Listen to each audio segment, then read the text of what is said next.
हालांकि मामले के तूल पकड़ने के बाद बीजेपी नेता साध्वी प्रज्ञा ने सफाई दी और शहीद हेमंत करकरे पर दिया बयान वापस लेते हुए माफी मांगी।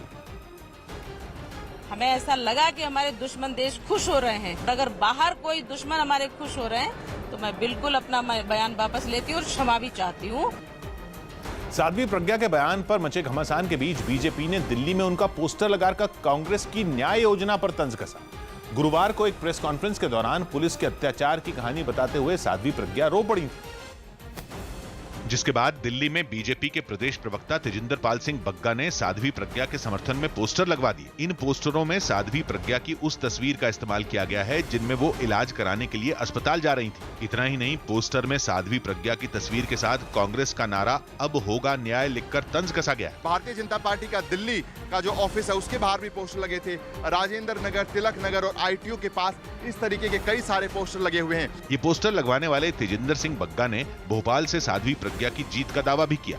अब होगा न्याय और कांग्रेस को साध्वी प्रज्ञा जी दिग्विजय सिंह को जमानत जब्त करा देगी। जिसके बाद बीजेपी नेता और हरियाणा सरकार में मंत्री अनिल विज ने भी ट्वीट किया और जनता से साध्वी प्रज्ञा पर हुए अत्याचार का बदला लेने की अपील की। जिसके बाद साध्वी प्रज्ञा ने उनका साथ देने वालों को धन्यवाद दिया। जो जनता कर रही है, जो अपने अपने दिलों से, जिनके मन से आवाज निकल रही है, दिल से आवाज निकल रही है, वो निश्चित रूप से सत्य है और वो सब हमारे पक्ष में है। लेकिन विरोधियों को साध्वी प्रज्ञा के दावे झूठे लगे और उन्होंने इसे चुनावी हथकंडा करार देते हुए साध्वी प्रज्ञा और बीजेपी पर निशाना साधा और इसे बीजेपी की हार का डर करार दिया और साध्वी प्रज्ञा के आंसुओं के बहाने राजनीतिक फायदा उठाने का आरोप लगा दिया। भारतीय जनता पार्टी अब साध्वी प्रज्ञा के गेरवा कपड़ों और बहते हुए आंसुओं के पीछे वोट तलाश कर रही है। एनसीपी ने भी साध्वी प्रज्ञा के दावों पर सवाल उठाए। जिस भाषा का प्रयोग साध्वी प्रज्ञा करती हैं, आतंकवाद की भाषा है। लेकिन विरोधियों के हमले से बेफिक्र बीजेपी ने साध्वी प्रज्ञा की जीत का दावा कर दिया। भोपाल की जनता दिग्विजय सिंह जी को हराकर सबक सिखाएंगे। शहीद हेमंत करकरे पर विवादास्पद बयान देकर घिरी साध्वी प्रज्ञा की मुश्किलें बढ़ती जा रही हैं। चुनाव आयोग ने खुद ही इस मामले पर जांच शुरू कर दी है और भोपाल के डीएम से बयान से जुड़े सबूत मांगे गए हैं। जानकारी के मुताबिक आज शाम तक इस पर चुनाव आयोग कोई बड़ा फैसला ले सकता है।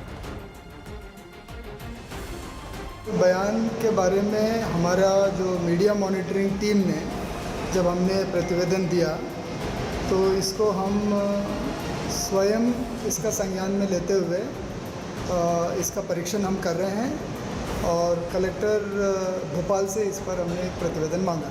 सर, कब तक इस पर कार्रवाई होनी चाहिए? कल तक। मध्य प्रदेश के सीएम कमलनाथ ने हेमंत करकरे के खिलाफ साध्वी प्रज्ञा के बयान पर पलटवार किया। कमलनाथ ने इसे वर्दी वालों का अपमान बताया और कहा कि इस तरह से चुनाव लड़ना लोकतंत्र के साथ खिलवाड़ है। बड़ी बात है और मैं सख्त निंदा करता हूं।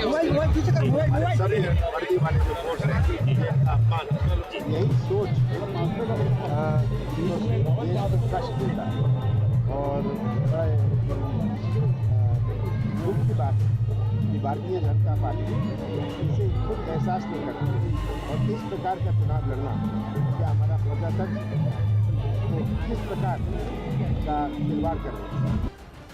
हेमंत करकरे के खिलाफ साध्वी प्रज्ञा के विवादास्पद बयान के बहाने AIMIM नेता असदुद्दीन ओवैसी ने प्रधानमंत्री मोदी को घेरा और उनके साथ साथ पूरी बीजेपी को घेरा। साथ ही उन्होंने बीजेपी पर चुनाव जीतने के लिए खतरनाक राजनीति करने का आरोप लगाया